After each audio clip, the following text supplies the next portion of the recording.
Well, good morning, good evening, good afternoon, wherever you are watching, whenever you're watching. Welcome to our 2022 7-day sobriety challenge. And I am so happy today to have my friend Valerie Galloway on to share with us. Good morning, Valerie. How are you doing Hi, today? good morning. I'm well. I'm well. How are you, Linda? Oh, doing great. This has been just an amazing journey. And I was so happy to have met you at James Malinchek's house when we were learning how to be speakers and to get our word out to the world. And so I'm really blessed to have you here. And our purpose in doing this is to help people overcome their addictions. And you've got an amazing story. You just wrote a book, and I wanted to share with our listeners about your book. I am just so amazed at what this is. So, folks, I just want you to listen for just a moment and listen to Val's book promo here. Satan infiltrated my life the day I was born. I consider myself Afro-British. I was born to West Indian parents in Oxford, England. At the age of 2, my sisters and I were fostered. I grew up literally on a farm. My childhood, however, to say the very least, no pun intended, was very dull. We rejoined our biological mother in Rosehill, Oxford, and I was around 10 years old. So let me introduce myself. My name is Valerie, and I'm the author of the upcoming book, Addiction Kills, Steal, and Destroy, John 10:10, a spiritual guide to overcoming addiction. The enemy wants to keep you small. He wants to prevent you from receiving all the plans Jesus said he has for you, trying to shatter you, bind you from coming into all the promises God proclaims is ours. Tap into your inner spirit to activate your God-given abilities, gifts, and talents that are already instilled within you. These abilities are designed to move you in direction to fullest potential to achieve your highest spiritual needs, breaking the chains that bind you.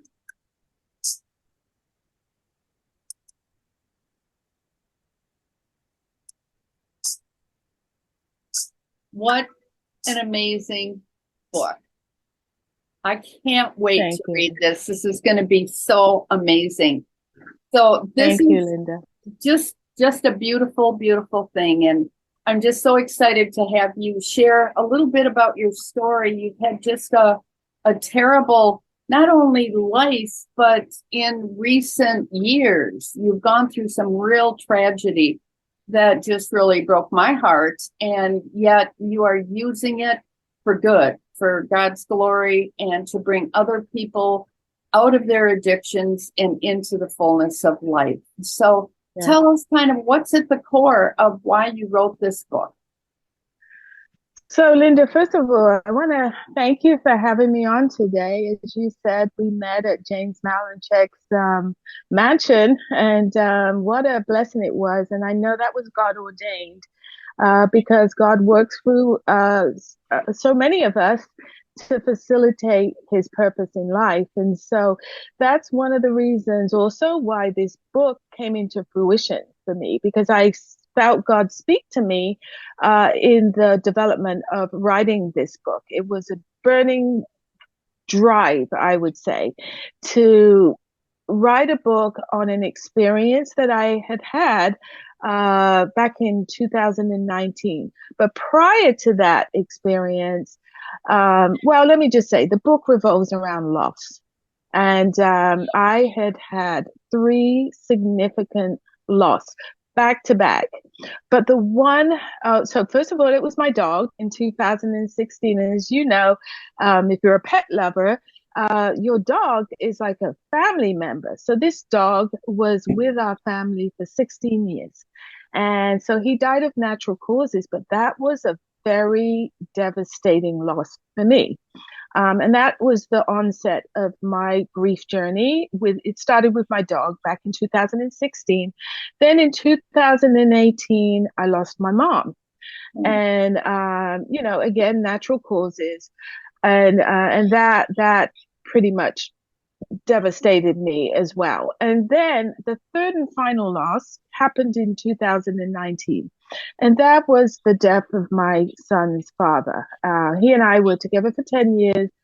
We had a lot of ups and downs, but there were a lot of addiction issues that resulted through our relationship. But when we met, Linda, it was sort of like two people that found each other because of circumstances that we could relate to. We both could relate to. So meaning I was fostered and he was adopted. So I'd never met anyone that could fully understand what that felt like, being raised in an environment that, wasn't our biological parents, and as a result, experiencing a lot of trauma without going into too much detail. But both he and I went through similarly types of traumas that bonded us. Let's put it that way. So as a result of that, we united, and our story evolved. And when I first met him, it was one of those classic cases. You could see all the red flags on the table on our first date, but because I could feel such a connection, a spiritual connection to this man, I felt God was leading me to have a relationship, because out of our relationship were going to be spiritual blessings and spiritual development. I felt this instant connection that I waved all those red flags onto the floor. Yeah, I saw them. I quickly learned that he was a drinker.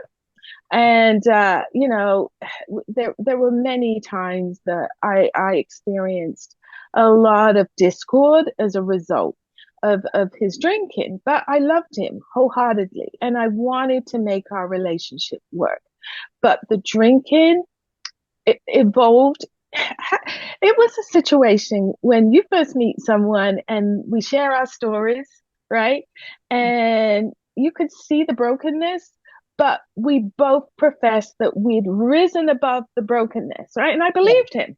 Yeah. But then as our story unfolded, I started to see he was damaged. From that brokenness, he was damaged. And it started with him needing prescription pain pills to alleviate a back problem. Well, that back problem and that pain led to some heavy duty prescription pain pills. And so when his doctor tried to taper him off of the pain pills, that resulted in him now needing some other form of drugs to compensate. And so from that led down this spiral of just destruction. And so the end result, now I'm speeding up the story, the end result was he fell into depression and drinking heavily. And then that ripped our family apart. I moved out, took my son with me, and he just steadily declined from that point on to where he was found dead on the street in 2019. Oh. So for me, Linda, this book was cathartic. It was God leading me to therapeutically find ways to find my own peace again, because it destroyed me. It destroyed me. And my faith in God is what pulled me out of it. To be honest, I learned to nurture my relationship. I wasn't walking strong with God as much as I could have been, but the depth of Tony pulled me closer to God. Oh. And so I found my resurrection through God, basically. Oh. Amen. And yeah, so thank you. So yeah, that's what led to me cathartically needing release, and God just helped me through tons of scriptures, reading my Bible and just connecting to God on a higher level than ever before. I transitioned to a different level of awareness and understanding who God is and how he helps us get through that pain.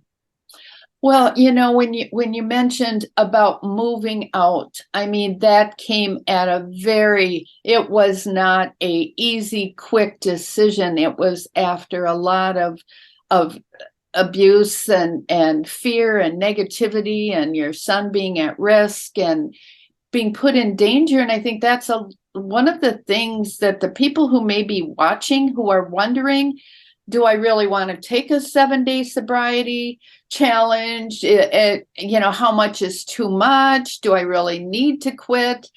But you've got to look at, what are you doing to your families? What are you doing to yourself? And do you really want to end up dead on the street? I've had 2 friends that have died in the last 6 months directly from alcohol. It happens. But the trauma of having to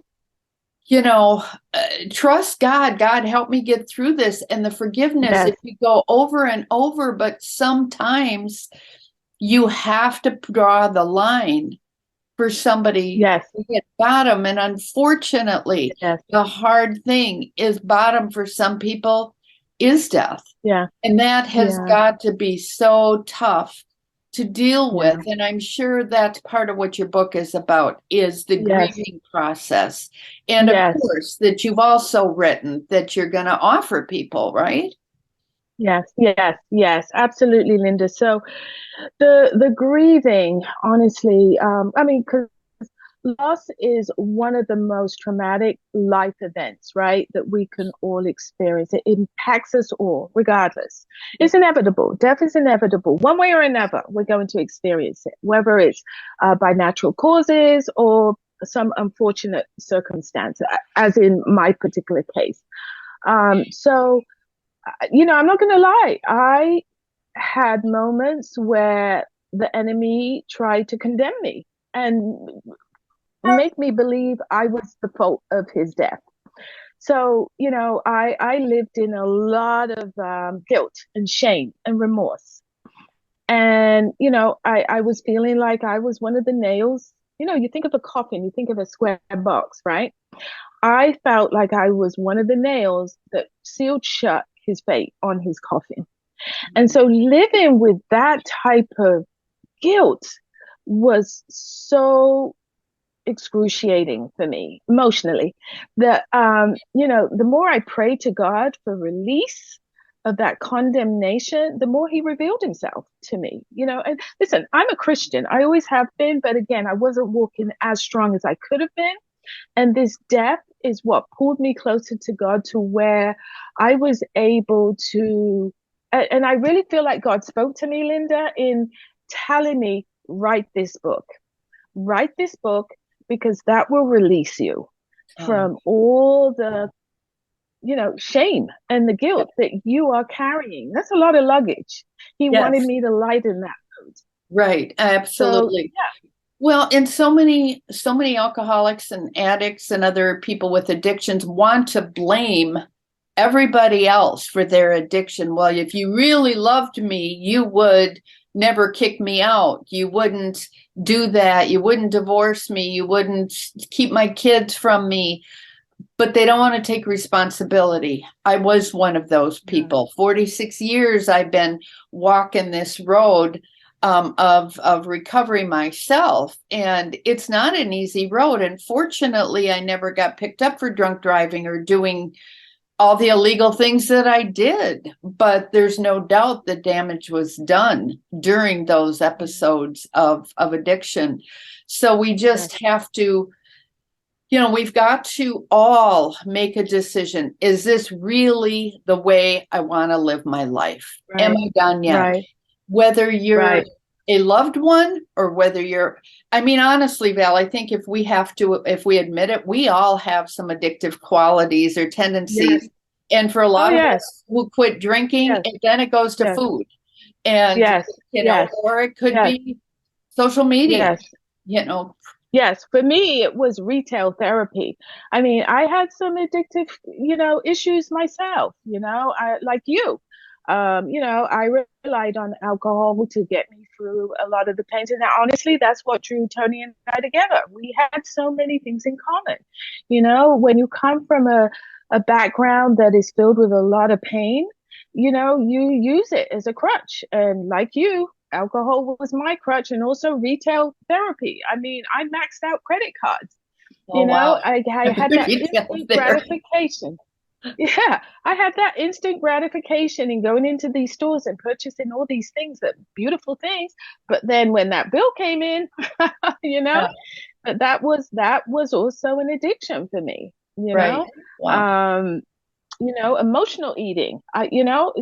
We all have issues and addictions on some level or another, but without the love of Christ, how do you even begin to restore Right. yourself to who God made us to be, Yeah. intended us to be? Absolutely. Now, this is the day after Christmas that we're recording this, or that we're doing this. And people thought I was a little crazy to do a 7-day challenge the week of Christmas and New Year's. But the reason I chose to start there is that if we could prevent one person from not having the chaos that addiction causes during the holidays, or prevent one person from driving drunk and killing themselves or someone else, or ending up in jail or prison. There's just so many reasons why people need to watch this, listen to it, and rethink whether or not they're done yet, and if they Yes. need help. Now, we can both help them. We're both coaches. We both have a spiritual foundation that we can help people in this journey of recovery, whether it's mental health. I know you're going to be just a phenomenal resource for those who have been living with someone with an addiction, who maybe did go through what you've gone through, and their loved one died, and they have that survivor guilt of living when that other person didn't. So I want to show them, go to a little bit about what our course is, or what this whole program is, and why they need to sign up for the 7-day sobriety challenge, and why it is important for people to continue to do the next best thing. So I'm going to share my screen again so they can kind of see why we should be doing this. Because this is really an amazing opportunity for everybody to get not only a couple speakers, but we have 9 speakers from last year that were part of this challenge.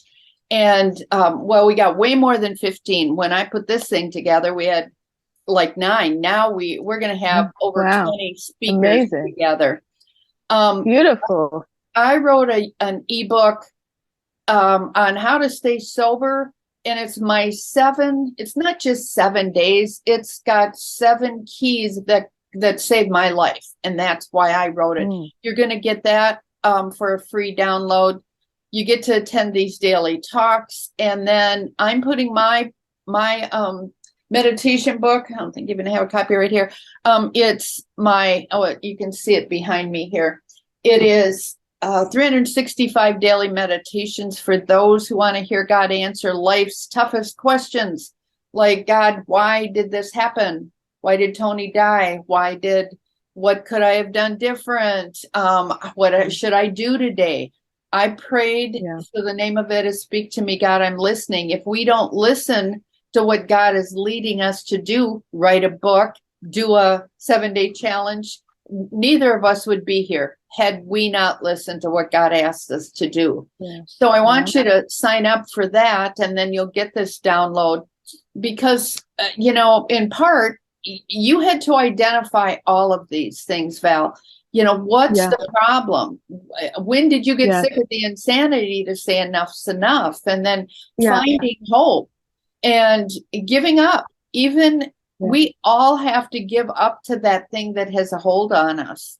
And we've got to face, for those of us alcoholics and addicts, facing wine o'clock.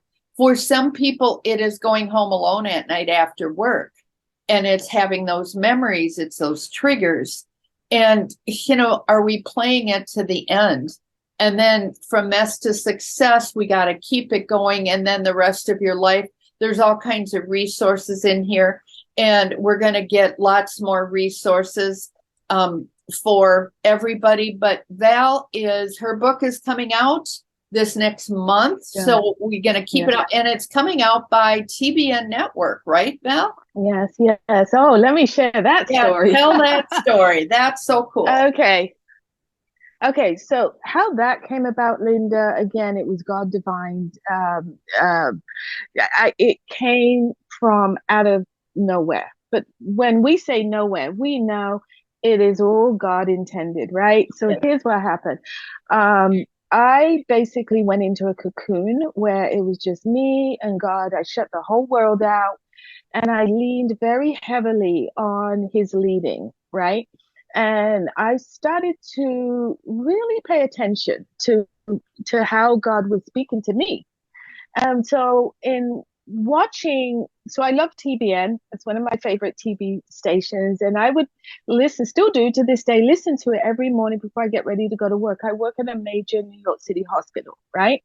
So this one particular morning, I'm watching TBN, and they just happen to have a bunch of executives around a round table talking about the publishing arm of their TV network station.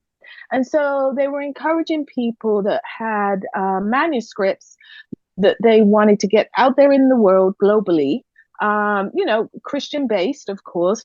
And, if you have anything worthwhile to say, send it in and we'll take a look at it. And it was one of those things, don't call us, we'll call you. If we approve it, we like it, we'll let you know. But don't call us, we'll call you. So sure enough, in that moment, Linda, I swear God spoke to me and said, because I was already working on it, cathartically, I was trying to heal. And God spoke to me. It wasn't even finished. God spoke to me in that moment. It was 5 o'clock in the morning. I remember it vividly. He said, send it in now. So I scrambled to look for the manuscript on my computer. I found it and I sent it in that moment that I felt God speak to me. Wow. Sure enough, I go to work. And by 12 o'clock, I saw the email from one of their top executives reaching out to me to say they reviewed the manuscript and they're interested. Wow. So that was how it actually started. So they called me up on Friday. We arranged a phone call. On Friday, we spoke, and they wanted to learn more about the book and what what was the impetus behind it and so on and so forth. I explained it. And they said, okay, we'll get back to you. We like what you have to say. We feel like the book has some, strong spiritual, uplifting qualities. But they said, we still need to delve a little deeper and we'll let you know. So I, in my boldness, God teaches us to be bold. I said, well, what would make it disqualify? They said, if it doesn't have enough uplifting qualities, because we're not trying to lead people to commit suicide, because my book was very dark. And so I was worried that because it was such a dark emotion I was feeling when I wrote the book, that they wouldn't see the uplifting qualities. Well, sure enough, the following week, they get back into calling me and they said, your manuscript was approved. We are going to sign you. Wow. So that's how it happened. That's amazing. Well, I'm so proud of you, Val, and I'm so grateful that you were willing to join us and come on our show here, our program, and I'm excited. Now, the course that you're offering, they can just email you. I put the email there. They can just email you and you can get them hooked up with your course, tell them where to go. Yes. For that. Yes, absolutely. This is going to be amazing. I'm really excited about where it's going, and thank you for joining me. I know this is going to make a big difference to a lot of people. So good luck with your book launch. I'll be looking forward to helping you with that in whatever way I can. So absolutely. Thank you, Linda. It's a pleasure being here with you today. Okay. God bless, Val.